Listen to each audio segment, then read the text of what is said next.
Бүгдээрээ сайн байцгаана уу? Өнөөдөр та бүхэнд Карл Юнгийн сэтгэл зүйн талаар биш, харин сэтгэл зүйч, доктор, нарциссист эмгэгийн талаар мэргэшсэн доктор Романы дуруу асуулаа гэдэг нэртэй хүний энэ бол чиний буруу биш ээ. It's not you гэдэг номын тухай сэтгэлдлийг би өөрийнхөө уншсан мэдрэмжээр өөрийнхөө үгээр тайлбарлахаар шийдлээ. Энэхүү сувгтаа би сэтгэл зүйтэй холбоотой номын сэтгэл болон Карл Юнгийн хичээл мөн подкастын ревю гэх зэргийг хийхээр төлөвлөсөн байгаа. Тэгээ та бүхэнд хэлэхэд би энэ бүх видеонуудаа өөрөө чаддаг учраас хэлж байгаа юм биш. Би харин хамгийн чадахгүй зүйлүүдээ өөрөө бичлэг хийвэл илүү сайн сурах юм байна. Дээрээс нь хүмүүст бас хэрэгтэй мэдээллийг өгөх юм байна гэсэн үднээс хийж байгаа. Доктор Романы маань өөрөө нарциссист аавтай байсан. Тэгээд нарциссист хүнтэй хамт амьдрах ойр дотны хүн нь тийм хүн байх ямар байдгийг өөрөө мэддэг. Мөн дээрээс нь сэтгэл зүйн зөвлөгөө өгдөг сэтгэл зүйч тэгээд үйлчлэгчтэйгээ уулзаад эхэндээ ирж байгаа хүмүүсийн нойргүй идэлтэй ажиллахыг амар хичээсэн байна. Гэтэл бүгдэнд нь яг нэг ойролцоо төрлийн сэтгэл зүйн мэдрэмж байгааг анзаараад нарциссист сэтгэл зүйн тухай илүү их судалсан. Мөн тэгээд өөрийнхөө шарахыг эмчилсэн. Мөн энэ талаар зөндөө олон ном бичээд мөн YouTube сувг ажиллаулдаг байгаа. Одоо орчин үед хүн болгоно л хүнтэй муудалцах төдийд л чи бол нарциссист юм гэж нэг нэгийг буруутгахыг та бүхэн харсан байх. Гэтэл яг энэ нарциссист гэдэг чинь яг ямар хүний хэлт юм бэ гэдэг тухай доктор Романы маань 15 төрлийн шинж чанарыг гаргасан байгаа. Тэгээд энэ шинж чанаруудаас ингээд хүн болгонд ямар нэгэн хэмжээгээр 1-2 ч юм уу ганц 2 ширхэг нь байхыг бол үгүйсэхгүй. Тэглээгээд би нарциссист юм байна гэж битгий бодоорой. Харин энэ шинж чанаруудаас бүгдээрээ юм уу бараг ихэнх нь байх тохиолдол байвал та бол ингээд одоо таны бодож байгаа тэр хүн бол нарциссист эмгэгтэй бүр эмгэгийн хэмжээнд очисон хүн байх магадлал өндөртэй шүү гэж сануулж хэлсэн байдаг. За одоо ингээд шууд нарциссист эмгэгийн 15 шинжийн тухай үздэхэй. За энэ хэсэг маань Jonathan Franzer гэдэг хүний хэлсэн ишлэлээс эхэлдэг. Хязгааргүй эрхчлөг эсвэл хязгааргүй эрх мэдэл хүслийг мөрөөдөж явдаг тэр зан чанар нь хэр мөрөөдөл нь нуурж хөтөлбөйтвэл хүмүүсийг үзэн ядах болон уур хилэн рүү хамгийн амархан хувирдаг хүн гэсэн ишлэлээр хэлсэн байдаг. Нарциссист хүмүүс гэж яг хин бэ? Тэр хүмүүс ингээд таныг одоо туршлага, сэтгэл зүйг ингээд юу ч биш юм шиг үздэг хэрнээ. Заримдаа хамт байхад үнэхээр сайхан гоё байж чадах тийм сэтгэл зүйн хүчирхийлэгч нөхөр юм уу эхнэр ээж болно. Эсвэл ажилдаа маш сайн хэрнээ. Танд өөрт чинь маш хортой харилцаа үүсгэж чаддаг дарагч байж болно. Эсвэл өөрийн чинь одоо тэгээ хөл бөмбөгийн амжилтыг, медаль, шагналыг бусдад бүгдэнд нь гайхуулдаг хэрнээ. Цаагаараа хүүхдийнхэн авиас чадвар, ололт амжилтанд нь атаархдаг ээж авч байж болно. Мөн та хэд дөнгөж 13-таагаа уулзсан тэгээ чиний багын найз чиний тухай өрөөсө сонирхдаггүй хэрнээ өөрийнх нь амьдралын эцэс төгсгөлгүй зовлон бэрхшээлээр дүүрэн тэрийн чи заавал сонсох ёстой болдог тийм найз нөхөд ч ээж болно. Эргэн тойрны ямар ч хүн тань одоо нарциссист байх боломжтой. Тэднийг таньж мэдснээрээ бид нэр тэр хүмүүстэй холбоотой байдаг сэтгэл зүйн өвдөлт шарахаа эмчлэх бүрэн боломжтой. Тэгээ нарциссизм гэдэг бол бусдад харилцах чадваргүй болсон хувь хүний зан чанарын хэв маяг гэсэн байна. Энэ нь маш хөнгөн хэлбэрээр эхлээд бүр юм эмзэг, бүр сүулдэ бүр аюултай хэлбэр хүртэл маш өргөн хүрээг хамардаг. Тэгээ нарциссист хүмүүс бол үнэндээ өөрсдөө бол дотроо бол гүн гүнзгий, өөртөө итгэлгүй, амар эмзэг, хэврэг. Тэгээ тэр зан чанараа ингээ хамгаалах гэсэн орлогоо ил гаргаж байгаа тийм зан чанарын эмгэг гэж тодорхойлсон байна. Тэгээд өөрийнхөө сул талыг ингээ нуухын тулд бусдыг дарамтлж, манипуляц хийж, өөрийнхөө өвөнд ятхан үнэмшүүлж, газлайтинг хийх зэрэг ийм аргуудыг ашиглан өөрийнхөө хяналтанд нөгөө хүний байлгах гэж оролддог. Тэгээд тэнд эмпати буюу бусдыг ингээд ойлгох, инрэх тийм зан чанар өөрийгөө бас ингээд би ямар хүн бэлээ? Би сая юу хийчихв гэсэн тийм дүгнэх чадвар бараг байдаггүй. Тэгээд тийм учраас тэрний гаргаж байгаа зан авир нь маш хор хөнөөл нөгөө хүмүүстэй учруулж байгаа. Гэхдээ энэ нь бас тийм илж байх боломжгүй. Нөгөө хүн бараг тэрийг мэдгүй ч яах, анзаарахгүй ч яах маш их тийм тохиолдол өргөн тохиолддог амьдрал дээр. Тэгээд гол асуудал нь тэдний зан чанарт биш, Харин тэр зан чанар нь ямар хор хүнэлтэд үйлдэл болон хуурж агаад оршиж байгаа. Тэгээд зохиолч маань би энэ номыг ингээ бичихтэй нарциссист хүмүүсийг үзэн ядах гэж бусдаар тэр хүмүүсийн бас үзэн ядуулах гэж бол бичээгүй. Би хамгийн гол нь энэ номыг бичсэн зорилго маань нарциссист хүмүүсийн эргэн тойрны хүн өөрсдийгөө тэр хүмүүсийн хохирогч байдлахыг болоосай. Тэр хүний ингээд хараа хяналтаас гараасай гэж хүссэн учраас бичсэн. Тийм учраас энэ номны нэр бол ингээд энэ бол чиний буруу биш юм аа. It is not you гэж нэрлсэн гэж хэлсэн байгаа. Тэгээд дээрэс нь нарциссист хүмүүсийн хамгийн аюултай хэлбэр нь бол яг энэ дунд зэргийн нарциссист гэж тодорхойлсон байна. Яагаад тэгэхээр тэр хүн ингээд одоо нөгөө хүнээ ингээд тийм ч их зовоодгүй хэрнээ бас ингээд яваалдгүй. Яг ингээд хайрлахгүй хэрнээ нөгөө хүнээ явуулахгүй. Ингээд дунд зэрэг ингээд өөртөө ашигтай байдлаар ингээд байлгаал байж идэг. Тийм хүмүүсийг ингээд танихад ч хэцүү. Тийм хүмүүстэй хамт ингээд харилцаанд гацаж үлдэх магадлал маш өндөр байдгаараа одоо нөгөө хүндээ илүү хохиролтой байдаг гэж дүрсэлсэн байна. За тэгээд нарциссист хүмүүс маань бусдаар хүлээн зөвшөөрүүлэх, бишрүүлэх, одоо шүтүүлэх асар их хэрэгцээ байдаг. Тэдний бүхий л үйлдэлийн баг хөдөлгөгч хүч нь тэр болдоо гэсэн байна. Тэд өөрийн статус, магтаал, бусдаас хэд анхаарал халамжийг үргэлж хайж байдаг. Энэ нийт хөрөнгө гайхуулах, гадаа төрхөндөө хэд анхаарах, өөрийг нь дахин шүтдэг найз нөхдөөр хүрээлүүлэх, эсвэл сошиал медиагийн лайк, дагагчдын тоогоор илэрч болдгоо гэсэн байна. Бусад хүмүүсээс авч буй энэ бүх анхаарал зөвшөөрлийг нарциссистийн тэжээл гэж нэрлэдэг байна. Хэрвээ тэд хүлээж ийсэн тэжээлээ авч чадахгүй бол сэтгэл санаа нь маш хурдан докторгүй болж заартай, гомдомтгой, өсөрхүү нэгэн болж хуурдаг гэсэн байна. Тэдний эргэн тойронд байгаа хэн боловч энэ тэжээлийг нь бэлдэж өгөхгүй бол тэдний уур хилэнтэй хизээ нэгэн өдөр нүүр тулдгаа гэж юм. Тэгээд нарциссист бол өөртөө хэд төвлөрөх эгоцентрисити төлөвтэй хүмүүс байдаг байна. Өөртөө хэд төвлөрсөн байдаг нь ч энэ зүгээр нэг хуваа хичээх үзлээс хавьгүй илүү гэж үзсэн байна. Энэ бол бусдын үн цэнийг унгааж байж өөрийгөө дөрвөлгдөг хуваа хичээх үзэл. Жишээ нь зүгээр нэг хуваа хичээсэн хүн бол өөрийнхөө дуртай рестораныг сонгодог бол нарциссист хүн өөрийнхөө дуртай рестораныг сонгохдоо чи хоолны талаар юу ч мэдэхгүй тэнийг учраас би өөрөө сонглоо гэж хэлдэг гинэ. Товчхондоо нарциссист хүний хэрэгцээ ямар ч харилцаанд үргэлж нэгдүгээрт байдаг.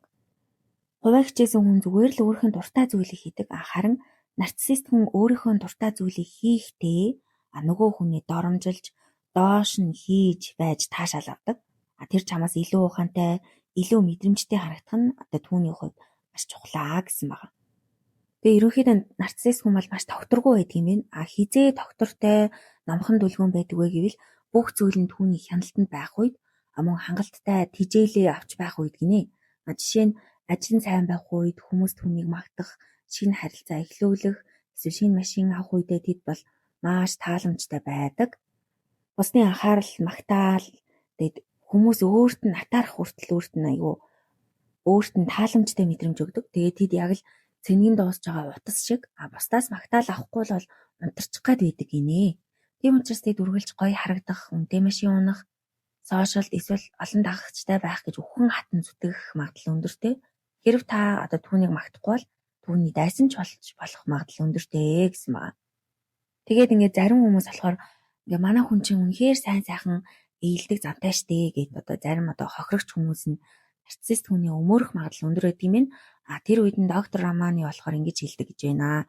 Бүх зүйл түүний хүснээр хяналтанд нь байгаа үед л тэр сайн хүн шиг ажилдаг. Шинэ машин авахаараа эсвэл хүн болгон түүнийг магтаад эхлэхээр тэр яг нэг юм цэнэглэгдчихдэг учраас төр зуруу илдэг болж байгаа хэрэг юм. Энэ бол ингээд зан чанар нь засарж байгаа хэрэг биш. Зүгээр л хижээлэн дүүрэнд байгаа хэрэгээ гэж сануулсан байна. Тэгэд нарциссист маань одоо тэр хижээлгээд байгаа магтаал, анхаарал нь ингээд маш хурдан хуучирд юм байна. Тэгээд үргэлж шинэ зүйл рүү, үргэлж гоё зүйл рүү гэж тэмүүлж идэг. Тэгчээд өглөө нь л гэхэд ингээд би ол шилдэгнэ гэж өнгөрч исэн хүн оройн болцоод хүн нь одоо ингээд цагтаа ирээгүй цагаа өөрчилснөөс болол амьдрал шодрог бас ингэж уурлаж сэтгэлээр унах нь энэ үхэнд байдгаа гэсэн маа. Тэгээд үргэлж шинэлэг зүйл сэтгэл хөдлөл хайж байдаг гэсэн болоод араар тавих, хандрагчаа ойр ойрхон солих, хитрхи их мөнгө өргөх хандлага та байдаг. Хэрвээ бүх зүйл тэдний хүссэн шиг сонирхолтой биш байвал тэд маш хурдан уйддаг. Тэгээд дэврэгэн зантай. Өөрсдийгөө энэ дэлхийн хамгийн чухал хүн гэж итгэдэг. Тэгээд энэ ямар ч үндэслэлгүй бүр төөрөгдөл байх магадлал өндөр.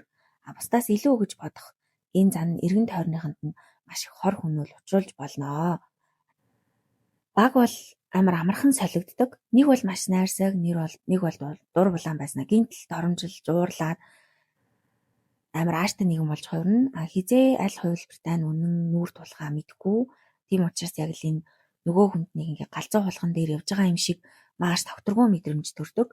Тэгээд бид нэр ингээд нөгөө хүнийхээ сэтгэл хөдлөлөөр маш их ингээд тенс тоглож байгаа юм шиг нааддаг гэсэн байгаа. Нэг бол амар ууртай хуцаартай, нэг бол маш сайхан болоод яг аль нь чи юм бэ? Яг аль сэтгэл хөдлөл нь аль хувилбар нь чи юм бэ гэж андуурхаар хэмжээний байдаг гэсэн байна.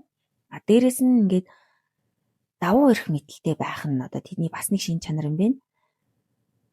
Энэ бол ингээд нарциссист хүнийг таних хамгийн чухал одоо элемент. Тэр өөрсдийгөө ингээд тусгай хүн гэж өөрийгөө үздэг. Дүрм журам тэнд үйлчлэх ёсгүй. Хэрвээ тэдэнд дүрм журмыг ингээд мөрдөхийг шаардвал би бол жирийн хүн биш шүү дээ гэж уурладаг. Одоо би бол хоцордгийн. Би бол ингэж та нартай адилхан ингэж оочрлохгүй. Би бол онцгой хүн гэж өөрийгөө амар итгэдэг байх нь. Тэгсэн хэрнээ тэдний арьс нь маш нингэн, хит эмзэг, бусдыг өөрсдөө ингээд маш их доромжилж чаддаг хэрнээ өөрсдөө өчүүхэн шүмжлэлийг даадаггүй.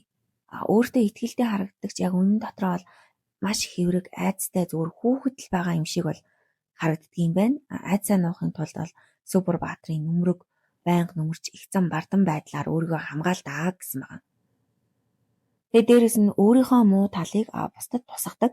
Жишээ нь өөрөө хуурч амтрагчаа хуурах магадлал өндөр учраас өөр хүнийг чи намайг хуурч ийн гэж хардаж эсвэл энэ хүн намайг хуурчих үү гэж гээд байнгын гүтгэж айж сэтгэл түгшилтэй амьдардаг. Тэгээд өөрийнхөө ичхүүртэй байдлыг ингэж бусдад нялзааж өөрөө цэвэрхэн үлддэг гэсэн байна. Нарциссист хүнтэй хамт амьдрах нь яг л цоорхоо самд ус хийхтэй адилхан. Та хичнээн магтаад тэр нь маш хурдан хуучирчин, дуусчин. Өнөөдөр таныг дэлхийн хамгийн гоё хүн гэж байснаа маргааш нь таны жижигхэн алдаанаас онлоод таныг ингээд үзэн ядахч магадaltaй. Тэгээд их зан дээрэнгүй байдал нь үнэндээ маш том өөрийнх нь хамгаалалт байдаг. Доктор Рамоны болохоор үүнийг хэврэг сэтгцээ хамгаалах гэж өмсөн Супер Баатрийн өнгөц нүмерэг гэж хэлсэн байдаг. Тэр үнэндээ маш аимхай учраас тийм хүчрхэг харагдах гэж хичээдэг гэсэн маа. Тэгээ хамгийн аюултай нарциссистийн хэлбэр дундаас дунд зэргийн нарциссист хүмүүс гинэ. Гаднаа бол нийгмийн зүтгэлтэн маш сайн аав, сайн нөхөр, сайн хамтран зүтгэгч юм шиг харагддаг хэрнээ гэртээ орохороо эхнэрийгээ, хүүхдүүдийгээ эсвэл ингээд даалт хэлбэрийн ээж аав, дүүнгээ ч юм уу өөрийнх нь төлөө бүх зүйлийг ингээд золиослохыг шаарддаг. Тэр замдаа маш ийдэг байдаг учраас магадгүй тэр засагдчих байх гэж хүмүүс ингээд горьцоор ингээд хүлээсээр хамаг цагаан өнгөрөх магадлал өндөр. Тэгээд ийм амьдралд ингээд үрд мөх гацан амьдрах магадлал өндөр байдгаараа энэ дунд хэлбэрийн даалт хэлбэрийн энэ нарциссист бол маш их хэцүү байдгаа гэж дүгнсэн байгаа. Тэгээд хүмүүс намайг юу гэж бодчих бол доо гэсэн байнгын айцтай явдаг. Яагаад гэхээр тэдний хувьд гаднаа төрөх бардам зам бол маш чухал. Хүмүүст ингээд ийм мундаг гэж харагдах бол маш чухал юм аа. Тэгээд сэтгэл хөдлөлөө удирдах чаддгүй байдал нь бас нөлөөлдөгөө. Тэгээд өөрийн мэдрэмж сэтгэл хөдлөлөө яаж илэрхийлэхээ мэддэггүй. Тийм учраас өөрийнхөө эмзэг эсвэл алдаатай талыг хүнд харуулахгүй тул шууд уурлаж бусдыг буруутгах тийм тактик ашигладаг. Энэ нь тэгээд тэдэнд ингээд аюулгүй байдлыг мэдрүүлдэг учраас нөгөө хүн нь ямар их гомдож байгааг анзаарах ч зөвхөөгүй болгодог гинэ. Тэгээд хоёрхан хүсэл их өндөртэй. Тэдний хувьд харилцааны гол зорилго нь ойр дотн байдал биш, харин хяналт, эрх мэдэл, давуу тал байдаг. Хэрвээ таны хүсэж байгаа чин сэтгэлийн дотн харилцаа бол та хоёр бол тэс өөр зүйл хайж байна.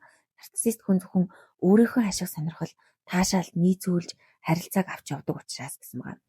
Тэгээд нарциссист ингээд дотроо бас хідэн төрөл байдгийм байна.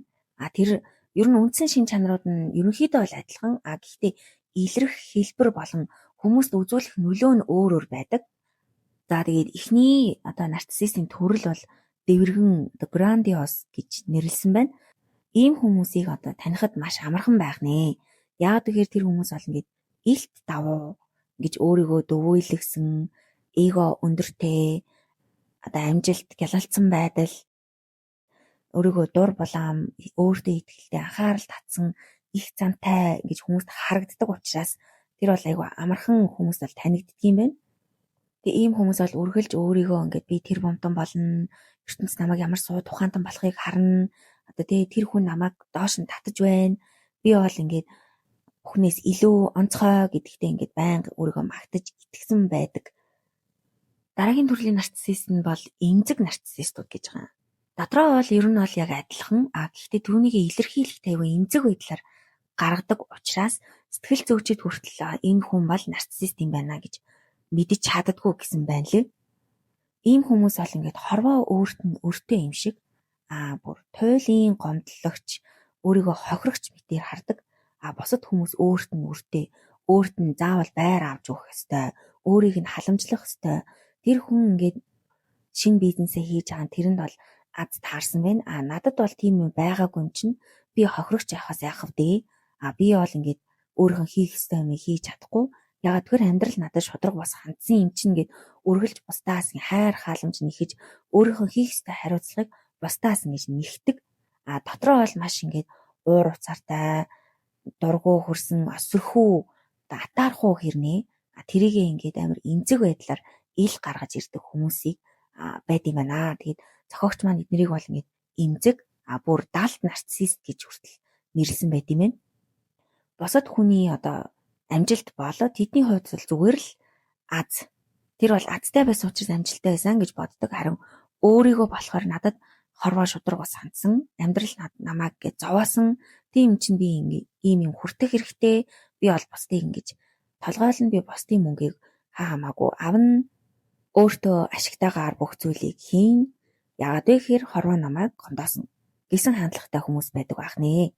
Дараагийн төрлийн нарциссистууд бол communal нийгэмлэгт зохицсон одоо нарциссистууд гинэ. Одоо ийм хүмүүс бол өөртөө анхаарал хандуулах, би бол маш баян, дур булаан, мундаг, ухаантай хүн гэд өөрийгөө бусдад ингээд батламжлах тийм хэрэгцээтэй байдаг. Тэр хүмүүс ингээд мөнгө цуглуулах, өгөөмөр харагдах үйл ажиллагаанд оролцдог, сайн дурын ажил хийдэг, хандивын хүлээн авалт зохион байгуулах, хүмүүлийн аялал явах, хөрштөө туслах, эсвэл бүр сошиал медиагаар эерэг байдлыг тунхаглах зэргээр илэрдэг ч гэсэн бүх үйлдэлд нь өөрийгөө гигинтэн мэтэр мэдрэх, дэврэгэн мэдрэмжээ хадгалах, түүнийхэн төлөө сайшаал хүртэх л зорилготой байдаг. Тэгээ сайн үйлс нь бүр ингээд далайн эргийг цэвэрлэнэ. Гэхдээ тэр болгондоо Instagram дээр заавал зураг харуулна гэх мэт жижиг үйлдэлээс ахуулаад томоохон ашигын бос сан байгуулах. Гэхдээ одоо ажилчтайгаа эхнэр нөхөр дотны хүмүүстэй маш зөө бусаар харцсан, одоо доор альбан тушаалтай хүмүүстэйгээ маш муугаа харьцах хэмжээний хүртэл байж болдгоо. Тэгээд хүмүүлийн сайн үйлсээ яаж ч хийсэн бай, тэд хийж буй сайн үйлсээ дэлхийн нийтэд мэдүүлэхийг хичээдэг. Хүртэж буй одоо магтаал цаашаалдаа ингээ бүр согтож хэрвээ тийм хариу үйлдэл ирэхгүй, хариу урвал ирэхгүй бол маш ихээр гомдож дургуутсдаг. Ийм нийгэмлэгийн төрлийн нарциссистууд нь өөрийгөө хөгжүүлэх болон эерэг байдлын талаар ингээ номлол байнга айлддаг, хөвчлэн нэм шашны тэргүүлэгч, гаж урсгалын тэргүүлэгч ч юм уу те, йогийн үндэслэгч энтергээд тиймэрхүү хүмүүс болох магадлал өндөр. Тэгэнгүүтээ өөрсдийнх нь эсрэг үзэл баримтлалыг эсэргүүцсэн ямар ч хүнийг ингээд одоо эсвэл дур булаан удирдагчийн эсрэг зогссон хэнийг ч болов дарамтлж хичгүүртэй байдалд оруулж тийм замаар ингээд хяналтаа тогтоодог гэж хэлсэн байгаамаа. Дараагийн нарциссист нь бол өөрийгөө зөвтгөхч гинэ. Ийм хүмүүс бол хорвоо ертөнцийг зөвхөн хар цагаан хитрхи туйлширсан байдлаар ингээд хардаг. Нэг бол бүгдийг авна, нэг нь бол алийг ч авахгүй гэсэн одоо хит ёс суртахуунлаг, шүүмжлэгч, хүйтэй хүндий, туйлын хөшинг ертөнцийг үзэх үзэл нь бүр хитрхи баригдмал байдаг. Тэгээд өөрийнх нь үгээр заавал байх ёстой. Өөрийнх нь итгэл үнэмшлэр бүх хүн амьдрах ёстой. Хэрвээ үүнээс нь жоохон л ингээл зүрхийн бол тэр хүний ингээд шийтгэж одоо хяналтандаа байлгах гэж үргэлж өглөж, яншиж, ямар нэгэн тийм тактик ашиглаж тэгээд өөрсдийгөө бас үргэлж бусдаас илүү их мэддэг гэсэн тийм төөрөгдөл дээрээ ингээд маш их үнэмшсэн явдаг учраас эргэн тойрны хүмүүсээ ингээд үргэлж шүүмжлэх сонголтыг хийдэг. Чөлөө цагаа өнгөрөхдөө хүртэл бүр хит туйлширдаг, заавал зөв газартаа, заавал миний хэлсэн тэр газарт зөв гольф тоглох, зөв спиннингээ сонгох, бөмбөгөө яг ингэж тавих гэсэн одоо ийм тодорхой дүрмтэй байдаг байх нэ.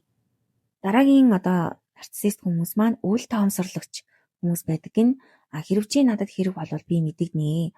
Бусд үед би өөрийнхөө зүйлийг хийж гин чам зарцуулах цаг алга. Тэгээд үл тоомсорлагч нарциссистууд бол бүрэн ийм хүндэрсэн хүмүүс байдаг гинэ. Тэд нэгэд эмпати дутмаг байдал нь одоо бусдыг хайхардгүй байдлаар харин их зан нь хүмүүс хоорондын харилцааг зохицуулах шаардлагаас дээгүүр гэж үздэг. Өөрийгөө боддог байдлаар илэрдэг байна. Тэд өөрийгөө ингээ батламжлах хэрэгцээгээ ажил дээрээ эсвэл олон нийтийн газар хангаж болох ч гэсэн дотны харилцаанд хизээж тэгдэггүй. Ерөнхийдөө эсрэг хүний бол амар үл хайхарсан байдлаар ханддаг. Бараг ярихт нь хүртэл хариулдаггүй, огт сонирхдаггүй, ямар нэгэн харилцаат бол өөрийнхөө гэртхий үзэгдэл мэт байх хэмжээний тийм мэдрэмж өгдөг. Тэгээд маргалдахгүй, огт харилцахгүй, тоохгүй. Дотроо бол би үргэлж хяналтаа тогтоож байдгийн шалтгаан хүмүүс надаас айдагт байгаа юм гэж боддог. Тэгээ энэ нь өөрт нь бас таалагддаг гэж тодорхойлсон байгаа юм. Хэрвээ хин нэг нь надтай орооцолбол би тэр хүнийг одоо түүний эргэн тойрны хүмүүсийг насан туршдаа харамсахаар одоо болгоно.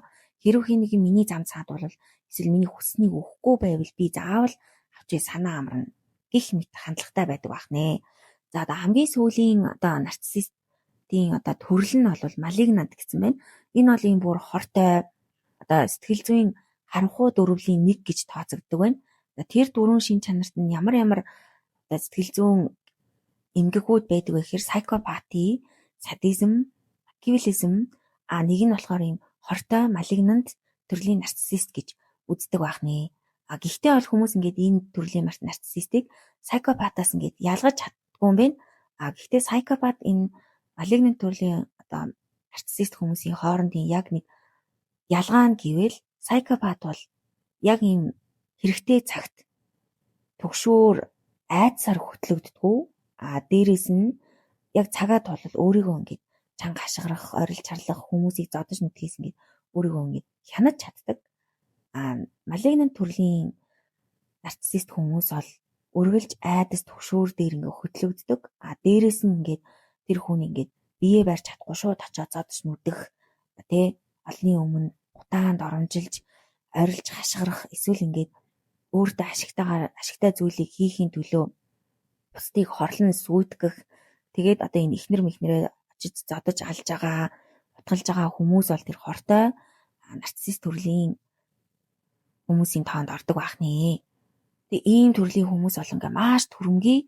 Тэгээд үргэлж ийм дэмэрэл одоо ийм параноид ингээд хөтлөгдөж хүмүүс намайг ингээд өөрийнх нь эсрэг нэг хүн үгүй ч юм уу өөрөөс нь өөр үзэл бодолтой хэл энэ намайг хорлох гэж байна гэж байн хүмүүсийг ингээ хардас сэрдэж явахдаг одоо зан чанартай гэсэн байгаа.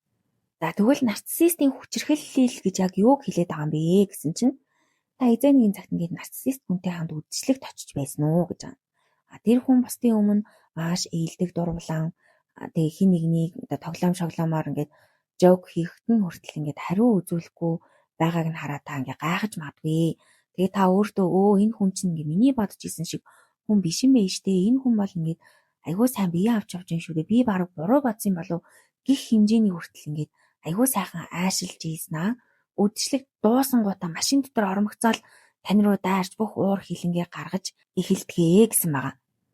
Үнэндээ тэр босны хэлсэн үг нь маш их эмзэглсэн байсан ч тэрийг ингээд хэний өмнө харуулах уу, хэний өмнө харуулахгүй байх уу гэдгээ сонголтоо хийсэн байдаг. Тэгээд гэрч байхгүй үед бол таныг бол хайр найргууд оромжилж, зодож нүдэж элбэр хийлж бол чадна.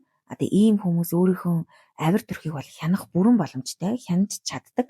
Гэхдээ гэр бүл өөрөөсөө доор хүн, өөрөөсөө доор байр суурьтай хүн, өөрт нь ашиггүй болсон хүнтэй бол муухай бас хандах тийм сонголтыг бас хийж чаддаг. Ихэвчлэн өндөр статустай, олны өмнө одоо өөрийгөө хүлээн зөвшөөрөгдөхийг хүсдэг учраас тэр хүмүүсийн өмнө хизээж тэр зангаа гаргахгүй. Тэгээд энэ зохиолчд маань нэгэн эмэгтэй өөрийнхөө нарциссист эгчийн тухай тайлбарлаж ярьж өгсөн гинэ. Ингээд эгч нь ингээд дүүрүүгээ ингээд ярихдаа чанга ярихчаар маш ээлдгээр чи ганцаараа байна уу гэж асуудаг гэж эхлээд. Тэгээд тийм ээ гэж хариулангууд шууд л ингээд дууны аяс өнгөө өөрчлөл тэр чигт нь хараал урсгаал дайраал энэ бол ингээд сонголт юм аа. Тэр өөрийнхөө уур хилэн авирыг бол сонгож чадна, уурлахгүй байж чадна. Гэхдээ бас хэний өмнө яаж загнаж уурлахаа бас ингээд тактиктагаар, зохион байгуулалтаагаар төлөвлөгөөтэйгээр тэр бүгдээ ингээд гаргадаг. Тэгээ олны өмнө сайн муу харагдахыг маш сайн мэднэ. Гэхдээ өөрийнхөө дүр төрхийг ингээд хадгалж үлддэг. Гэхдээ хувийн амьдралдаа өөртөө хамгийн ойр дотны хүмүүстэй уураа гаргаж, зодож нүдэж өөрийгөө тайвшруулах хэрэгэлсэл болгон ашигладаг байна. Тохиолдмын номон дээрээ маш олон ингээд үйлчлүүлэгчийн кейсүүдийг ингээд ярьсан байдаг. Гэхдээ мэдээж тэднэрийнхэн нэрийг өөрчилсөн байнамаа. Тэгээд нэг Жордан гэдэг хүний эцгийн тухай ярьсан байна. Аав нь яаж олны өмнө нэр хүндтэй тэг үнэтэй машин хэрэглэн, үнэтэй хувцас сонор хэрэглэн тэр хүний амьдралын сонголтод бүх гэр бүлээрээ тааруулж амьдардаг байсан тухайсан байдаг. Хэдий тэр өөрөө 45 нас хүрсэн ч гэсэн аавдаа үргэлж хүлээн зөвшөөрөхийн тулд үргэлж ингээд баталгаа авахын тулд аавын сайн хүүхэд байхын төлөө гээд 45 нас хүрсэн хэрнээ хүртэл үргэлж хичээсээр байсан ч аав нь үргэлж голсоор байдаг. Хизээч ийм сэтгэл ханамжтай ийм баталгаа бол өгдөггүй. Хажууд нь ээж нь бол ингээд өмнө нь ингээд нэгэн цагт амжилттай, карьертай, ажилтай, сайхан хүүхэн байсан гэж хэлэхээргүй өөрийгөө алдсан, гээсэн эмэгтэй болж хувирсан. Тэгээд өөрийнхөө сэтгэл мэдрэмжийг хизээж илэрхийлдэггүй, орой олгон ингээд ээжигээ яаж уйлдаг байсныг ингээд бага насндаа ингээд мэддэг байсан гэсэн тухайгаа ингээд ярьсан байдаг. Тэгээд энэ Жордан гэдэг хүний амьдралаар нарциссист хүмүүсийн эргэн тойрны хүн яаж ингэж хохирол амсдаг гэдэг тухай ингээд дүрслэн харуулсан байдаг номон дээрээ. Нарциссистийн хүчирхийллийг ойлгох нэг арга бол нарциссист хүнд яг юу хэрэгтэй вэ гэсэн асуултыг тавих явдал юм гэсэн байна. Тэр хүнд хяналт, давмгайлал, эрх мэдэл, бишрэл, батламж түүнийгөө олж авахын тулд ямар арга зам хэрэглэж байгааг нарциссистийн хүчирхийлэл гэж нэрлэдэг юм гэсэн. Нарциссизм өөрөө ингээд спектртэй адилхан нарциссистийн хүчирхийлэл бас хөнгөнөөс хүнд хэлбэртэй байдаг. Хөнгөн хэлбэр нь бол зүгээр ингээд үл тоомсорлогдох, байнга сэтгэл дундуур үлдэх мэдрэмж нөгөө хүндээ төрүүлдэг болон хүнд хэлбэрүүл нь бол бие махбод бэлгийн сэтгэл санааны хүчирхийлэл, мүлжлэг, мөрдөлт болон албадлаг, хяналт зэргийг бол нөгөө хүндээ ингээд тэгээ нарциссистийн тактик, стратеги, авир төрх нь ямар үйлдэлээр илэрдэг вэ гэдгийг хамтдаа судлаа. Эхнийх нь бол газлайтинг. Энэ бол ингээд яг үндэ киноны нэр гэж. Нэгэн эрэгтэй эхнэрийгээ зүг зүгээр байхад нь чи бол ингээд сэтгэл зүйн эмгэгтэй хүн юм гэд байн ятхан үнэмшүүлсээр сүүлдээ тэр эмэгтэй сэтгэл зүйн эмнэлэгт хэвтүүлж байгаа тухай гардаг кино гэж би бол сонссон. Хэрвээ таны нүдэн дээр гэрэл бариад тусгах юм бол та зөвхөн тэр гэрлийг хараад бусад эргэн тойрны орчин тойрноо харж чаддаггүй тийм үү? Тэгвэл газлайтинг гэдэг бол яг л ийм үйл явдлыг хэлдэг юм байна. Тэр хүн яг тухайн мөчид бодит байдал дээр юу болсон гэдгийг хизээч танд мэдүүлэхийг хүсэхгүй. Хэрвээ та тэрийг мэдсэн байсан ч энэ бол чиний буруу юм аа. Чи буруугаар ойлгоод байна. Чи өөрөө төсөөлөд байгаа юм биш үү? Чи асуудалтай учраас ингэж байгаа юм биш үү? Тэр хардаа гэдгээд буруу юмыг ингэж итгэж, ятгах. Гэхдээ мэдээж тэр нь өөрт нь ашигтай байх уцаар зүйлийг ятгахыг хэлдэг гинэ. Тэгээ газлайтинг бол нарциссистийн хүчирхийллийн гол цөм бөгөөд таны туулсан туршлага, ой санамж, хүртэх үе, дүгнэлт болон сэтгэл хөдлөлт тань эргэлзээ төрүүлэх системтэй хэм маягаар явагддаг. Урт хугацааны газлайтинг нь таныг өөрийнхөө бодит байдалд эргэлзэхэд хүргэдэг. Энэ нь сэтгэл зүйн хүчирхийлэлд бас зүй ёсны тооцогдно. Газлайтинг болсон үйл явдлыг үгүйсгэнэ. Гаргасан авир төрхөө бас өөрөө үгүйсгэнэ. Таны мэдэрч буй туршлага эсвэл хэлсэн үгийг үгүйсгэх зэргээр илэрч болдог. Тэгээд газлайтинг хийж буй хүн нь гэрийнхээ зүйлсийг өөрчилж тавьчихаа дараа нь тэгээгүй гэж гүтгэж болдог. Нийтлэг хэрэглэгддэг газлайтинг өгүүлбэрүүд нь тийм зүйл хизээж болоогүй, би тийм зүйл хизээж хийгээгүй, хэлээгүй. Чи дандаа яагаад юм ууртай гэдгийг чи хэтрүүлж байна. Тийм ч муу байгаагүй шүү дээ. Чам тэгж мэдрэх ямар ч ирэх байхгүй. Энэ бүхэн чиний л толгойд өрнөд байна. Бусдын нөхцөл байдал чамаас хавгүй дээр байгаа. Хохирогч байхаа болж үзье гэх мэт үгийг бол хэлдэг байх нь газлайтинг бол аажмаар явагддаг үйл явц. Гинт ингэж хизээж болдгоо.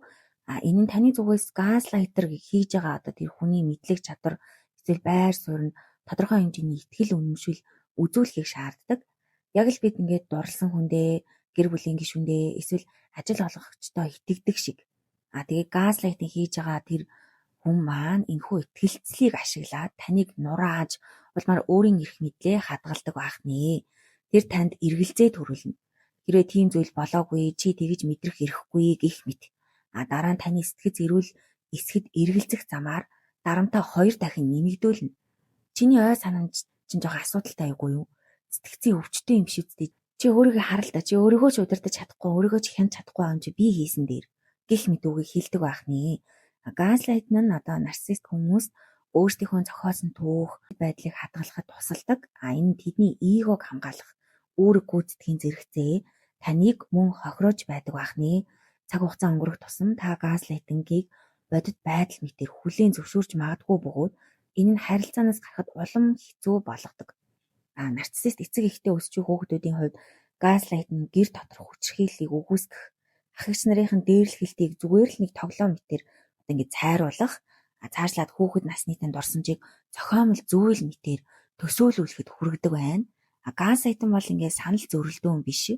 Бас зүгээр нэг худал хэлэгч бас биш гэсэн байна. Газлайтер хийж байгаа хүнд мессеж эсвэл бичлэг зэрэг баримт үзүүлэх гэж оролцсон гэх юм боловч энэ нь нарциссист хүнийг хариуцлага хүлээхэд хүргэдэггүй гэдгийг та бүхэн мэдэх хэрэгтэй.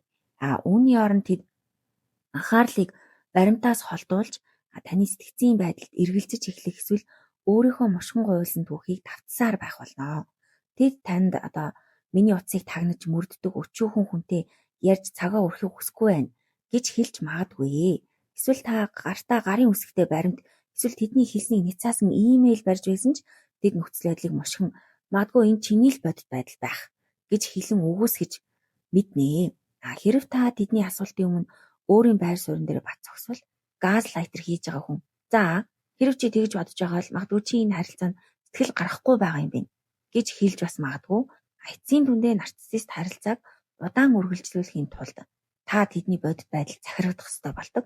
Нарциссист хүн таны харилцаанд хүлээн зөвшөөрөх гэсэн хүслийг тань чин үнэндээ энэ харилцааг хүсэхгүй байна гэж мошгох үед та хүчирхийлэгч бүрийн ялангуяа газлайтер хүний гаргадаг хариу үйлдэлийг тайлбарлахдаа дарво гэдэг загварыг ингээ ашиглах ёстой гэж байна.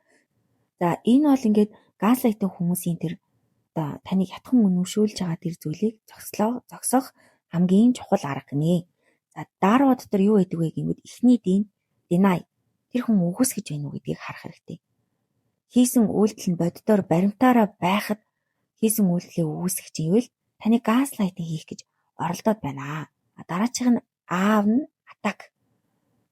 Түүнийг шүүмжилсэн хүн рүү дайрна. Гэхдээ эн чинь боддоор баримттай байгаа юм шүү гэхээр шууд өөр юм яриад дайрна. Дараачих нь RVO гэдэг нь Reverse Victim and Offender гэдгийн үгийн товчлол юм байна. Тэр юу гэхээр өөрөө хохирогч болж жүжиглэх. Хохирогчийн байр суурийг солих гинэ. Газлайтер өөрийгөө хохирогч мэтээр харуулах. Жишээ нь бүгд л намайг хорлох гээд байна. Нөгөө хүнийг хүчирхийлэгч мэтээр харуулна. Чи дандаа намайг шүүмжилж дайрч явах юм. Энэ газлайтинг бол үнэхээр нөгөө хүнийг өөртөө эргэлзэх, өөрийгөө би галзуурсан юм байна. Би болдгүй юм байна. Энэ харилцаанд би тэгээ хэлцүүчээс ингэдэм ингээд нөгөө хүнийхээ талд орох, өөрийнх нь талд бүрэн эрх мэдлээ алдах тийм хохиролтой байдаг зүйл ах нэ. За тэгээд зохиогч маань ингээд та газлайтинд өртөж байж болцсошгүй шинж тэмдгүүд гэж нэрлсэн байна. Эдгээрт газлайтер хүнд урт тайлбар бүхий имэйл эсвэл мессеж илгээх шаардлагатай гэж мэдрэх. Мэдрэмжээ батлахын тулд заавал ийм баримт бүрдүүлэх шаардлагатай. Жишээ нь хуучин мессежүүдийг үзүүлэх гэх мэт. Ярьсан зүйлийнх нь баримттай байхын тулд яриаг нь илээр эсвэл нууцаар бичиж авах. Өөрийнхөө мэдрэмжийг тодорхойлохын тулд бусад хүмүүсийн санал бодлоос хэд хамааралтай болох. Ямар нэг зүйлийг хэлхийн өмнө маш урт оршил хэлэх. Бүх харилцааг баримт болгож бичгээр үлдээх гэж хичээх. Зөрчил гарахгүй тайван байхын тулд буулт хийж тэднийг дагах. Гэх мэт юм зүйлүүдийг анзаараарай гэж хэлсэн байна. Газлайтын дараа бол димер гэдэг хэв маяг юм байна. Энэ бол үл таамсарлах, үн цэнгүй болгох, дорд үзэх, манипуляц, мүлжлэг, уур хилэн гэдэг үгнүүдийн товчлол юм байна. Ийм зүйлүүдийг танд хийж ивэл та бол тэр нарциссист хүний тактикийн төлөвлөгөөний нэг хэсэг болчихжээ гэж өөрийгөө ойлгох нэ. Эдгээр нь нарциссист харилцаанд таны мэдэрдэг таныг ингээд үн цэнгүй болох үйл явцыг багтаасан тодорхой авир төрхүүд юм аа. Димер гэдэг нь одоо гэрлийг бүдгрүүлэгч гэсэн үг юм байна. Тэгээд нарциссист харилцааг таны өөрийгөө үнэлэх хөндлөмж болон сайн сайхан байдлыг бүдгрүүлж унтраахыг хүсдэг гинэ. Тэгээд нарциссист харилцаанд байна гэдэг нь таны хэрэгцээ, таны мэдрэмж, таны итгэл үнэмшил, таны туршлага, таны бодол, таны найдвар, тэр чигтээ таны өөрийн мөн чанар үргэлж үл тоомсорлогдож үн цэнгүй болно гэсэн үг гинэ. Тэгээд нарциссист хүн таныг сонсохгүй байх, эсвэл таны хэлсэн үгийг басамжлах, өгөөсгөх энэ ч шал утгагүй юм шүү дээ. Чиний хэлж байгаа хинч тоохгүй гэх мэт энгийн байдлаар илэрч болдгоо. Тэгээд цаг хугацаа өнгөрөх тусам таны ярьсан бүх зүйл ач холбогдолгүй гэж тооцогдох. Эсвэл зүгээр л анхаарал хандуулахгүй өнгөрөх нь таны хүн биш мэт, эсвэл огт байхгүй мэт мэдрэмж төрүүлж эхэлдэг. Энэхүү үл тоомсорлох болон үн цэнгүй болгох туршлага нь аажмаар явагддаг. Эхэндээ бол зүгээр л энгийн санал зөрчилдөөн мэт гэж санагдчихсэн зүйл явандаа таныг бүхэлд нь үл ойшоосон хандлага болж хуурж болдоо гэсэн байна. Тэгээд dismissiveness буюу үл тоомсорлох байдал нь хэвчлэн басамжлал, таныг болон таны хувьд чухал бүхнийг үл хүндэтгэх нь зэвүүцэх хандлагын эхлэг болдоо гэсэн. Үн цэнгүй болгох гэдэг нь таныг хинч харахгүй, мэдрэхгүй, сонсохгүй, эсвэл ойлгохгүй байхыг хэлдэг байна. Хэрвээ үл тоомсорлох нь таныг түлхэж буй хэлбэр болов, үн цэнгүй болгох нь таныг өгөөсгөж буй хэлбэр юм аа. Үл тоомсорлох нь таны зовнил, эсвэл хэрэгцээг анзаарахгүй өнгөрөхийг хэлдэг. Үн цэнгүй болгох нь таны хэрэгцээг архаг хэлбэр ичгүүрт байдалд оруулж хязгаахыг хэлдэг. Яг л жаахан хүүхчийг загнахаа бол эмчийн үзлэг дээр чинь сууж нэг өдрийг үрэх боломж надад алга. Би тэнд суулаа гэд чиний өвчин зүгээр болохгүй, би эмнэлэгт байхыг төвчиж чаддгүй гэх мэт үг хэлэх гэх мэт. Тэгээд цаг хугацаа өнгөрөх тусам энэхүү үн цэнгүй болох байдал нь таны дуу хоолойг, эцсийн дүндээ таны мөн чанарыг хулгайлдаг гин. Ихэнх үедээ та хүнсгөө зангидаад тэр намайг сонссон болов гэж гайхаж магадгүй гэж аа. Хэрвээ та нарциссист эцэг эхтэй өссөн бол үн цэнгүй болох байдал танд танил санагдана. Таныг зөвхөн хаяа нэг анзаараад зогсохгүй. Анзаарах болгонд ичхүүртэй байдалд оруулж басамжилдаг байсан болно. Тэгээ энэ нь явандаа хохирогч хүн маань өөрөө бусдын нүдэнд өртөхгүй байх нь илүү дээр юм байна. Илүү аюулгүй юм байна гэж итгэж эхэлдэг гинэ. Тэгээд энэ дорд үзэх minimization гэдэг нь нарциссист хүн таны туулж буй туршлагыг бүр мөсөн өгөөсгөх, хүртэл нь жижигсгэн харахыг хэлж байгаа. Нарциссист хүчирхийлэл нь ихэвчлэн таны мэдрэмжийг, сургуулийн чинь зэрэг дэв мэтийг дорд үзэн, гэр орны чинь дорд үзэн, танд юу тохиолдсныг юу сүртэй юм те, энэ жижигхэн имийг ийм амар юм болгоод гэ таны туршлагыг одоо ингээд жижигрүүлэн дорд. Нарциссист хүнд ямар нэг зүйлийг тохиолдоход тэр үүнийг дэлхийн хэмжээний асуудал болгодог өөрийнхөө имийг болохоор тэг ингээд хүн бүрээр анхааруулах эрхтэй гэж боддог. Хэрнээ танд яг ижил зүйл тохиолдоход тэднийг юу өчүүхэн ийм юмд юу сүртэй гэх мэтээр ингээ үүсгдэг байх нэ. Тэгээд дорд үзэх байдал нь таныг аюултай нөхцөл байдалд оруулж болно. Ялангуяа нарциссист хүн таны эрүүл мэндийн асуудлыг дорд үзэх үед та тусламж эмчилгээ авахаа хүртэл ингээд хойшлуулж магадгүй. Тэгээд нарциссист хүн таныг ашиг сонирхолд хизээж нийцэхгүй ч тэдний хувьд хэрэгтэй зорилготой хүрэхийн тулд таныг хянах эсвэл танд нөлөөлөх зорилгоор манипуляц ашигладаг. Юу хүсэж байгаагаа эсвэл яагаад тусламж хэрэгтэй байгаагаа ил тод хэлхийн оронд тэд таны эмзэг сэтгэл хөдлөл гин буруугийн мэдрэмж, үүрэг хариуцлага, өөрийгөө үнэлэх үнэлэмж бага байх, төөрөгдөл, төгшүүр эсвэл айдас дээр чинь тоглож эхэлдэг гинэ. Тэгээд өөртөө хэрэгтэй зүйлийг хийлгэхээр уригддаг гин. Нарциссист эцэг эх нь насанд хүрсэн хүүхдээ баярын орой хоолнд ирэхгүй байсан ч болно, би дургуцахгүй, би яаж игээд өөрөө хоолоо хийж чадахгүй ч гэж мэднэ. Нуруу минь өвдөд байгаа. Жил бүрэл би энэ том хоолыг хийж чадах сүүлчийн жил маань байх болов уу гэж гайхдаг юм. Гэхдээ чамд өөр илүү чухал гэх мэтээр нөгөө хүнийхээ гэмшлийн мэдрэмжийг ашиглаж өөрийнхөө имийг хийлэх сонирхолтой байж болдоо гэж байгаа. Тэгээд таны харилцаанд зориулсан бүх зүйл нарциссист хүмүүс таныг тэдэнд өртөө мэтэр мэдрүүлдэг. Эцэг эхчүүд нь хүртэл таныг хооллож, орох оронтой байлгасныхын төлөө таныг өртөө гэж битүүхэн сануулна. Энэхүү мөлжлөг нь таныг хэрв та тэднээс ямар нэгэн тус хүртвэл сэтгэл зүйн өр үүснэ гэсэн үг бөгөөд ирээдүйд нарциссист хүний хүссэн зүйлийг хийхэд тань тухгүй санагдах үед тэд өнгөрсөн хугацаанд таны төлөө юу хийснээ заавал сануулна. Тэгээд нарциссист хүний уур хилэн нь хүчирхийллийн хамгийн аимшигтай тал байж магадгүй гэж номын зохиолч мөн хэлсэн байна. Нарциссист хүмүүс өөрсдийнхөө тесрэмтгий огцон муур хилэнгээ гарах эрхтэй гэж боддог. Ихэвчлэн ичгүүр мэдрэх үедээ энэ нь идэвхждэг байна. Хэрвээ та тэдний өөрийгөө дутуу үнэлэх мэдрэмжийг нь өдөөвөл тэд таныг ил түрэмгий хашгирч орилох, эсвэл даалт түрэмгий, эсвэл нөгөө үл тоомсорлох, дууга хураах, гомдлохыг онилох болно гэж байна. Тэд дараа нь өөрийнхөө гаргасан уур хилэнгээсээ болж ичиж магадгүй. Учир нь тэд энэ нь сайхан харагдахгүй гэдгийг мэдж байгаа. Тэгээд буцаагаал таныг энэ ууралсан бурууга тань руу жихэд бүх өмөлчлөг бүх тойрог дахиад эхэлнэ. Тэгээд нарциссист хүмүүс өөрийн хүслээ тэмүүлэх хянах дургу байдгийг тэднийг маш их тогтворгүй болгодог. Ялангуяа тэднийг өдөөсөн, хатаархсан, эсвэл эрх мэдлгүй болсон мэдрэх үед нь тэдэнд бүр үгүйсэхдээ бүр маш хэмзэг байдаг бахна. Ерөнхийдөө диймэр гэдэг нь таны гэрлийг аажмаар бүдгрүүлж өөртөө итгэх итгэлийг тань үгүй хийх маш том манипуляцийн үйл явц юм аа. За энэний дараагийн танд хүчирхийлэл үзүүлж байж болзошгүй зан чанар нь давамгайлах хэм маяг буюу domination paranoia байдаг бахна. Энэ дотор нь давамгайлал, тусгаарлалт, өшөө авалт болон занал хийлэл ордог гэсэн байна. Тэгээд нарциссистийн хүчирхийлэл нь үндсэндээ давамгаалал дээр тогтдог. Тэгээд энэ нь нарциссист зан чанарын цөмд байдаг хангалтгүй байдал болон өөртөө итгэлгүй байдлыг нь тэнцвэржүүлж өгдөг. Тэгээд таны цагийн хуваар, таны гадаа төрөх, таны санхүүгийн шийдвэрүүд болон таны болсон явдал түүхийг хянах шаардлага нь нарциссист авир төрхийн сонгодог хэлбэр. Тэгээд тэдний хяналт нь өсөрхүү шинжтэй байж болдог бөгөөд өөрийгөө эзэн гэдгийг харуулахын тулд хийгддэг гэсэн байна. Жишээ нь нарциссист хүн таны хувьд чухал арга хэмжээнд явахаас хатгалзаж болох бөгөөд энэ нь таныг ч бас явж болохгүй гэсэн үг. Тэгээд бид нар таныг хянахын тулд мөнгө ашиглах магадлал маш өндөр. Жишээ нь таныг дэргэдээ байрлахын тулд түрээсээ чинь төлнө, эсвэл гэр бүлийн гишүүний чинь имчилгээний зардлыг төлнө. Ингэснээрээ та амаа хамхиж тэрэнд өртөө гэдгийг мэдрэх нь айгуу чухал. Тэгээд энэ хяналт нь таныг бас тусгаарлалтанд хүргэдэг.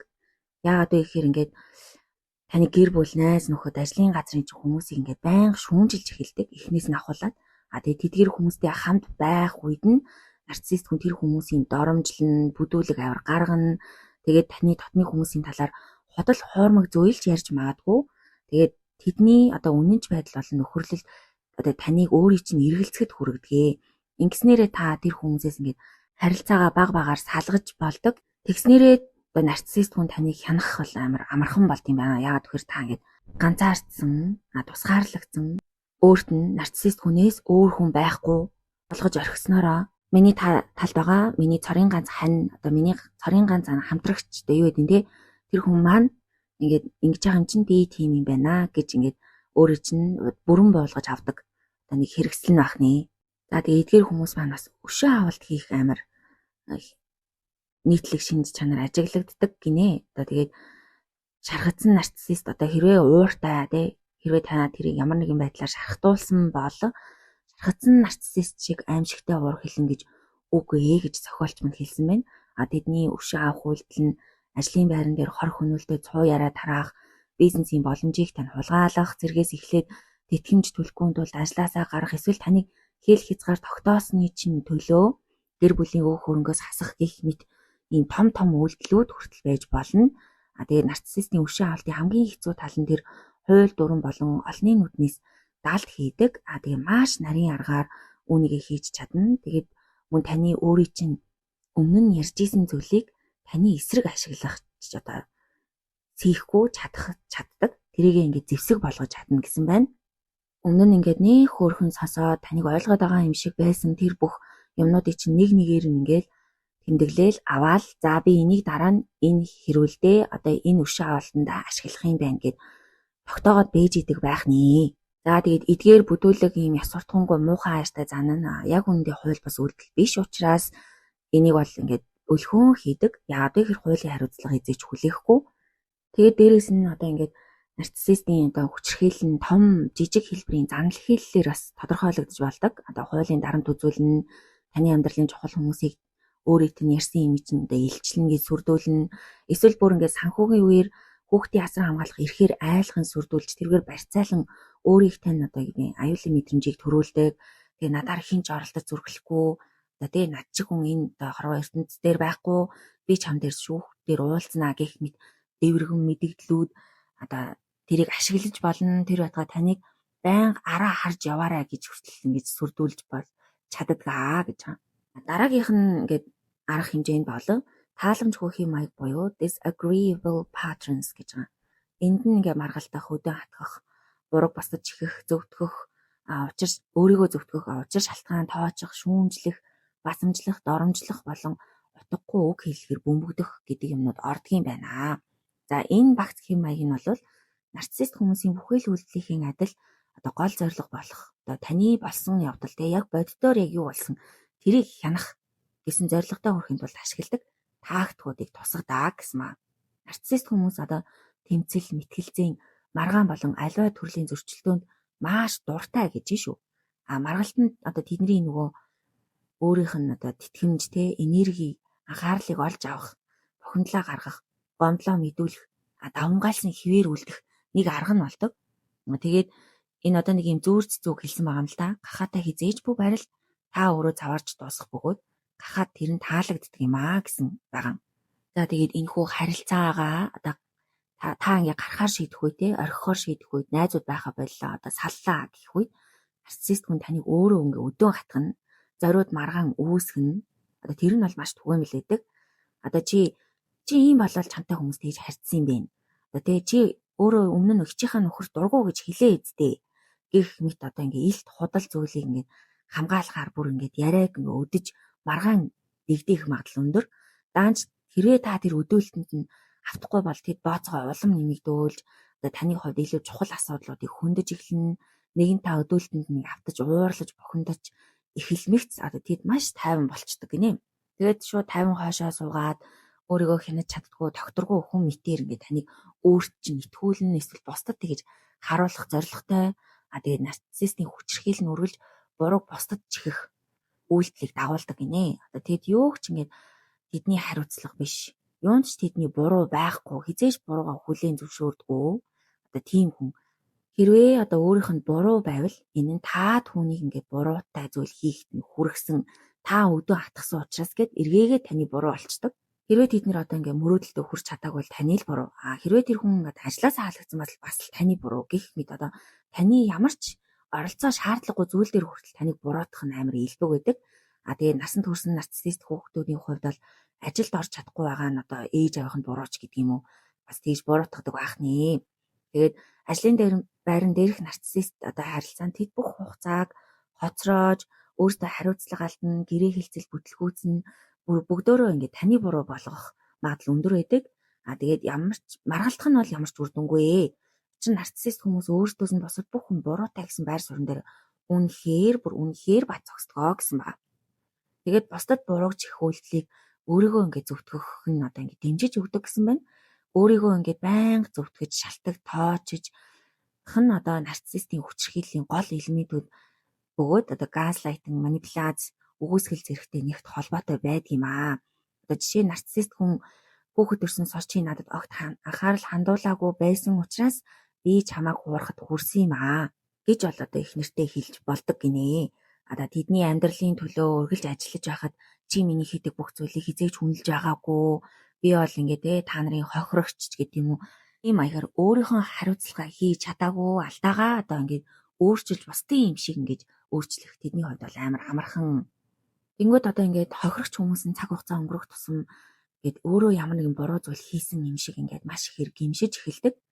Тэгээд тэр нарциссист хүний гаргасан одоо муу авир дэ өөрийгөө зөвтгсөн тэр зөвтгөл энтрийг бол ингээд одоо автцсан байгаагаа ингээд өөрөө мэддэггүй ээ. Тэгээд нарциссист хүмүүс яг л ингээд хуйлч шиг маргалдаж чаддаг. Бүр ингээд өмгөөлөгч шиг бүр маргаанд бол бүр мэрэгжлийн тэгээд таныг өвтгсөн үйлдэлүүдтэй маш хүйтэн логиктой бүр асар их тийм учир шалтгаантай зөвтгөлүүдийг бүр олж чаддгаараа бүр мэрэгжлийн ингэснээрээ тэд ингээд ялалт байгуулдаг гэсэн маа. Дээрээс нь тэд ингээд одоо жижиг сажиг яг маргаан биш юм ахэд нүд нүдээ эргэлдүүлэх таныг тоохгүй байх те таныг үл хайхарж байгаа ингээд бие махбодоор ингээд үйлддэг гэж байна. Тэгээд одоо өөрийнхөө эвгүй байдалд орсныг таны ичгүүртэй байдлыг бусны нүдэн дээр хэлж таныг ингээд эвгүй байдалд оруулах гих мэт аргыг хүртэл хэрэгжилж болно. Тэгээд нарциссистын тааламжгүй одоо сонгодог элемент нь таныг бас дээрээс нь утгагүй үг хэллээ гэж бөмбөгддөг гинэ. Яг ингээл маргалдаад эхлэхэд яг тухайн маргалдж байгаа сэдв биш. Харин бүр ингээд шал өөр сэдв хольж хамж өнгөрсөн үеийн олон янзын замбраагүй зүйлийг ингэж санамсаргүй юм шиг хамж шимж ингээд таны толгойг эргүүлж төөрөгдүүлдэг. Тэгээд жишээ нь одоо нарциссист ингээ хамтрагчаасаа яагаад дандаа оройтож ажиллаж байгааг нь одоо ингээд хэрэг асуух юм бол хариуд нь би бол тэмцэгч хүн, чи бол бэлэнчлэгч, биднийг одоо ингээ хоолтой байлгахын тулд би бол шаргуу ажиллаж гин, би тэмцэх болно, би өгдөг чи авдаг гэдэргээл ингээд шал өөр юм ярьж ингээд толгойч нь ингээ эргүүлдэг гинэ. Энэ бол ингээ таныг төөрөгдүүлэх хамгийн том тактик нь гэж байгаа маа. За дараагийн таны ингээд өгчрхийлдэг хэм маяг нь гэвэл trail pattern буюу уралтын хэм маяг гинэ. Танд худал хэлнэ, үнэнч бас байна, ирээдүгээр нь бас хуурна гэсэн юм орд юм байна. Нарциссистын хүчрхийл нь маш хүнд тусдаг шалтгаан нь таныг хайрладаг гэж хэлж байсан хүн одоо таныг мэхэлж итгэлийг чинь нэвдэж чаддагт оршдгоо гэсэн байна. Нарциссистууд ингээ худлаа ярьдаг. Энэ бол тэдний хамгийн сайн хийдэг ажил нь. Тэгээд psychopath худалч нар шиг тийм гаргууд биш ч гэсэн тэдэнтэй ойролцоо төвшөнд очих магадлал өндөрөө гэсэн байна.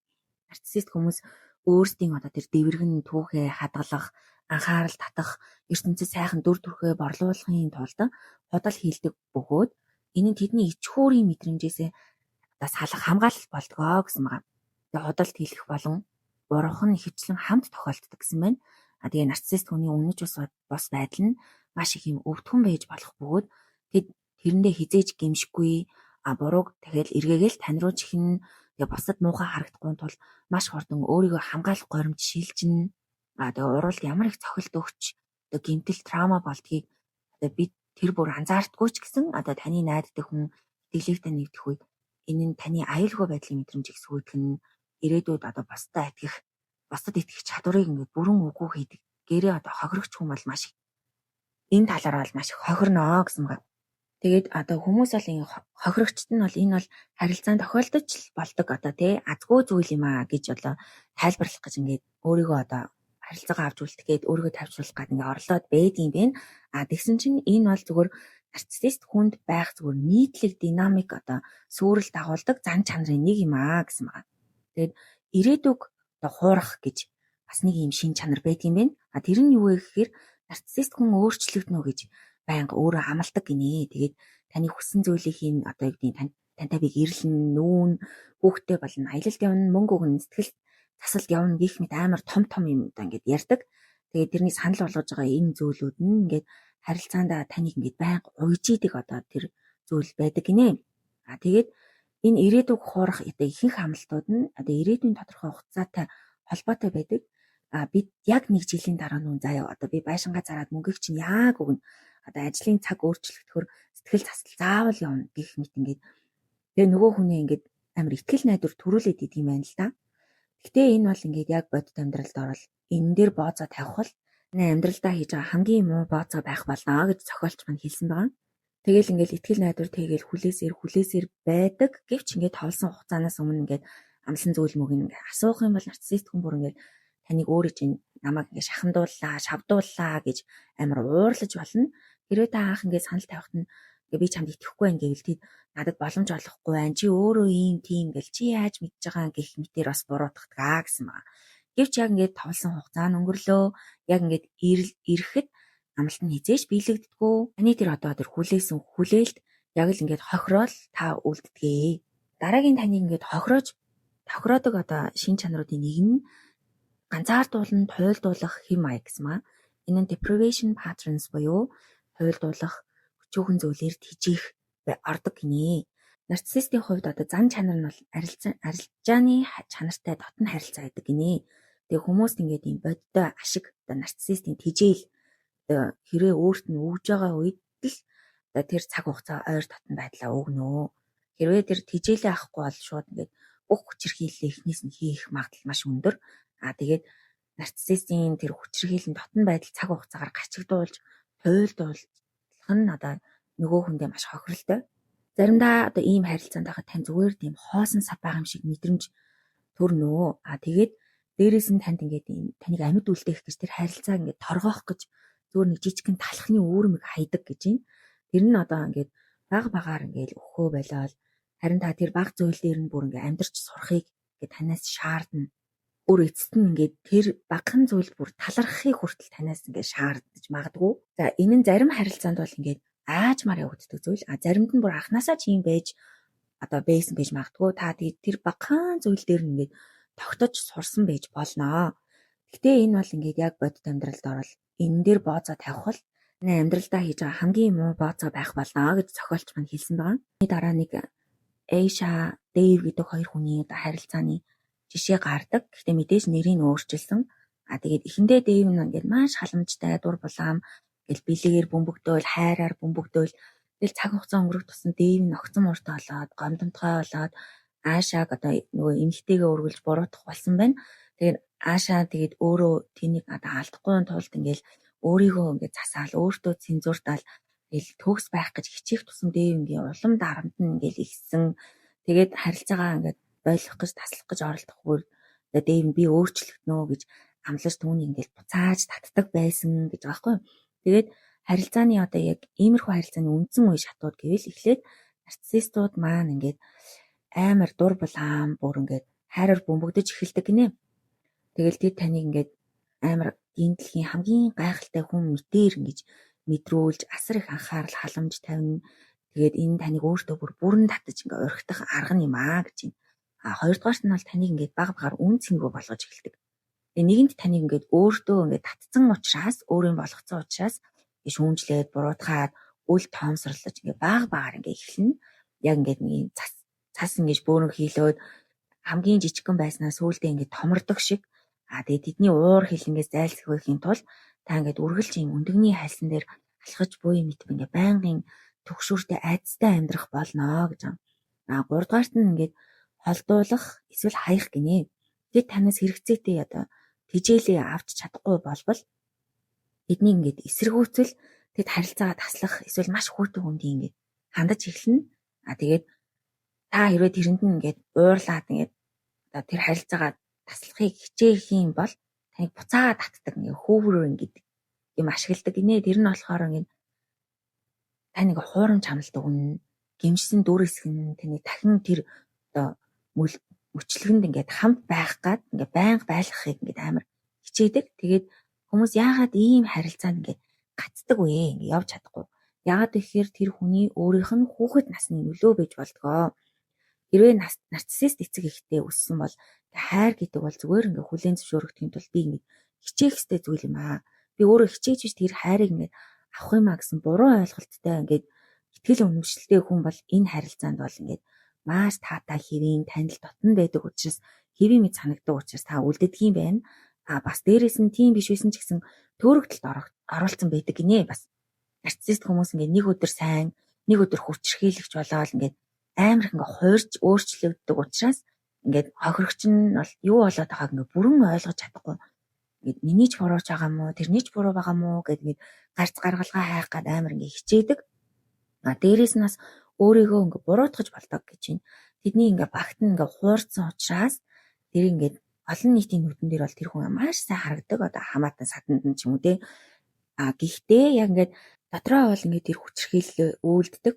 Хүний нүдэнд харагддаггүй учраас тэр нь бүр ингээд амар хэцүү нөгөө хүнийг ингээд өөрийгөө буруутай би өөрөө ингээд өөрөөсөө л боллоо гэсэн нэг тийм газлайтанд нь итгэх таанууд нь тэр харилцаанд тэр нөгөө хохирогч нь үлдэх магадлал өндөр болгодог юм байна. Тэгээд зохиолч маань ингэж хэлсэн байгаа. Эдгээр энэ мөчлгүүд нь нэгэн удаа болоод дуустдаг зүйл биш юм аа. Харин ингээд байнга давтагдаж таны сэтгэл зүгээр бол нааднаа. Тэгээд ингээд цаг хугацаа өнгөрөх тусам таны сэтгэл зүйн эрүүл мэндийг бүрэн үгүй хийдэг тийм хөл бүтэн том систем. Тэгээд нарциссист хүн бол хизээж өөрчлөгддөггүй. Харин тэдний баг болон тактик нь л өөрчлөгддгөө гэж энэ зохиолч маань анхааруулсан байдаг шүү. За тэгээд ихэнх хүмүүс ингээд юу гэдэг нөхөртөө задуулдаг их нэрийг ингээд шүүмжлээл яагаад энэ харилцаанд үлддэг юм бол ингэж зовон барин байж ингээд болчин л эцтэй гэж ингээд хардаг. Тэгж ярьж байгаа хүмүүс юм бол буруу биш. Яагаад тэгэхээр тийм нөхөртэй байх Монголд бол хөвчлэн тэр жишээ бол их байдаг шүү дээ. Тэгээд тийм нөхөртэй байх, тийм аав ээжтэй, тийм их нэртэй байх ямар байдгийг тэр хүмүүс өөрсдөө мэдгүй учраас тэр хүний тактикийг ингээд мэддэггүй учраас тэгж хэлэх нь аргагүй. Тэгээд яагаад энэ харилцаанд ингээд үлддэг юм бэ гэдэг дээр одоо манай зохиолч маань нарциссист харилцаанд ингээд бол ингээм амар төөрөгдүүлт юм аа нөгөө хүнийг. Тэр төөрөгдүүлдэг үе шатууд нь одоо өөрийнхөө харилцаанд үлдэх тэр одоо үе шатууд нь дунд нь хайраар бөмбөгдөх C-suite hoovering гэсэн 3 зүйл байдаг гэдгийг одоо ингээд тайлбарлаж өгсөн байнамаа. За эхнийх нь бол хайраар бөмбөгдөх буюу хуурамч үлгэр гэж хэлсэн байгаа. Энэ нь бол бүр ингээд хэтрүүлсэн хайр, халамж, анхаарал өгдөгөө. Өөрийнхөө бүр төгс хайрыг оллоо гэж бүр ингээд итгэвчлэн анхаарлаар бөмбөгдөн. Зорилго нь юу вэ гэхээр таны сонор сэрэмжийг сулруулна. Тэдний гаргаж буй ингээд аюултай анхааруулах дохиог анзааруулахгүй өнгөрөх. Тэгээд ялгаа нь эрүүл харилцаанд та ингээд удаашръя гэж хэлэхэд хамтрагч чинь ингээд хүндэтгэх ёстой гинэ. Хэрвээ нарциссист харилцаанд байвал тэр хүн уурлна, таныг буруутгах магадгүй гэсэн байна. Хоёрдугаарт нь бол C-suite гэдэг нэртэй тагдаг гинэ. Ягаад хүмүүсийг ингэж өөртөө амар татаж дур булаам харагддаг вэ гэдгийн шалтгаан. Нарциссист хүмүүс өөртөө одоо хүмүүсийг татахын тулд 5 C-ний арга хэрэглэдэг гинэ. Эхнийх нь бол charm, ээлдэг зан гинэ. Маш соёлтой, сайхан, яриатай. Тэр нь бол мэдээж баг. Дараачих нь харизм. Бусдыг соронзон мэт татах тийм чадвартай. Дараачих нь confident буюу өөртөө итгэлтэй байдал. Үнэн дээр энэ нь одоо их зам боловч бусдад чадварлаг хүн шиг харагдаж чаддаг гинэ. Дөрөвт нь credential буюу зэрэг зинда. Тэд үргэлж өөрийнхөө боловсрал, мөнгө, статус, үнэтэй зүйлсээр гайхуулдаг. Тэднийг ингээ авч чаддаг хүмүүсээ. Хамгийн сүүлд curiosity буюу сониуч зан гинэ. Энэ нь юу вэ гэхээр таны амьдралд тэр хүмүүсээс өөр хинч таныг тэгтлээ сонирхож байгаагүй юм шиг маш ихээр таныг сонирхно. Танд ийм бүрэн анхаарлыг өгнө. Тэгээд тийм асуултууд асууна. Гэхдээ энэ нь ирээдүйд таныг хянах зорилгоор л мэдээлэл цуглуулж байгаа хэрэгээ гэсэн байна. За тэгээ үүний дараа ингээд таныг үн цэнэгүй болгож одоо өөрийнх нь тэр төгс баг нь ингээд хууларч эхэлдэг байна. Тэгэнгүүт нарциссист хүн таныг өөрийнхөө урхинд орсон гэж итгэсэн цагаасаа ахуулаад одоо энэ үеийг эхэлж болдгоо. Тэгээд тэд таныг бусдад харьцуулж, шүүмжилж, үл тоож эхэлнэ. Тэдний анхны тэр сайхан аашийг буцааж та авчрахын тулд юугааж бүр бүхнээ зориул болно. Тэгээ өөрийгөө өөрчилж эхлэх болно. Тэр хүн тааруулж эхэлж болно. Тэгээд дараагийн үе шатнд discard буюу чи надад хэрэггүй боллоо гэ таныг хаях эсвэл харилцаагаа зогсоох бол энүүхэнд амар амархан зүйл. Тэгээд энэ заавал салах гэсэн үг бол биш гинэ. Зүгээр л таныг ор мөр алга болсон мэт бүр ингээд шууд тэр чигтээ ингээд юу ч хариу бичгүй үл тоогоод эсвэл араар чинь тавьж эхлэх магадлал өндөрөө. Одоо дээрээс нь ингээд өөрсдийгөө бүр хохирогч мэтээр ингэж харагдуулахын тулд таныг төрүүлж салах шийдвэр гаргахад чинь хүртэл бүр ингээд зайл гаргаж таныг хэцүү байдалд оруулж болдгоо гэсэн байна. 5 дугаарт hoovering буюу ингээд тоос сорогчоор таныг буцаж татж байгаа юм шиг тийм хэрэгэлдэг юм таагдаг гинэ. Таныг одоо тэднээс холдоод ингээд аз жаргалтай байхыг ингээд тэд нэр харамгцаа буцаагаад ингээд сорохыг оролддог гинэ. Тэгээд амлалт өгнө. Би өөрчлөгднөө, сэтгэл заслалт явна гэх мэт таны сонсхийг тэр хүссэн бүх үгнүүдийг чинь хэлнэ. Тэгээ энэ нь бол мэдээж хайр биш, хяналтаа буцааж авах гэсэн оролдлого. Хэрвээ та буцааж олвол хүчлэг дахиад эхлэн, дахиад танд лов бомбинг хийн, буцаага таныг үн цэнэгүй болгож эхлэх болно. Ингээл тавтагдаал яваад идэг гинэ. Тэгээ хамгийн гол санамж бол та ингээ хайрын одоо тэр бөмбөгөнд таныг ингээ хайраар бөмбөгдөж явах үед ингээ та хуурцсан бол өөрийгөө битгий буруутгаарэ. Хайрлагдаж хүсэх нь хүний төрлөх мань чанар юм аа. Тэр чинь л тэр хүн ингээд ашиглаж байгаа шүү. Хамгийн гол нь энэ хортой мөчлөгийг таньж мэдээд өөрийнхөө үнэн төрхийг хадгалж үлдэх нь маш чухлаа. Тэдний амлалт бол зүгээр л таныг буцааж орхидах таагдаг гэдгийг үргэлж санаарай гэж зохиолч маань хэлсэн байнамаа. Тэгээд энэ хүртэл ингээд нарциссист хүн ямар шин чанар гаргадаг, ямар хүчирхийллийн шин чанар ингээд ашигладаг. Ягаад хохирогч хүмүүс нь одоо нарциссист хүнд үргэлж найдаж тэр харилцаа өөрт нь аюултай гэдгийг мэдсээр ижиж тогтож үлдээд байдаг шинж чанаруудыг ингээд би ярьлаа. Эдгэрхийг нь урьдчилан бол уучлаарай. Гэхдээ ингээд аль нэгийг хасах боломжгүй бүгдөө маш чухал юм шиг санагдсан учраас аль болох товчилж ярихыг хичээсэн. Дараагийн дугаараар хэдүүлээ. Зохиолчийн маань тайлбарлсан яагаад ингээд сэтгэлийн шарахаараа хүмүүс трама бондороо тэр нарциссист хүмүүсийн олз болдог хүмүүсийн шинж чанар. Дээрээс нь яаж энэ хүмүүсээс одоо яаж идэгрэх вэ? Яаж энэ харилцаанаас салсан ч вэ, салаагүй ч вэ, үлдсэн ч вэ, үлдээгүй ч вэ, яаж өөрийгөө олж авах вэ гэдэг талаар зохиолч маань юу гэж хэлснийг хамтдаа судалцгаая. Энэ хүртэл сонсон та бүгдээ маш их баярлалаа.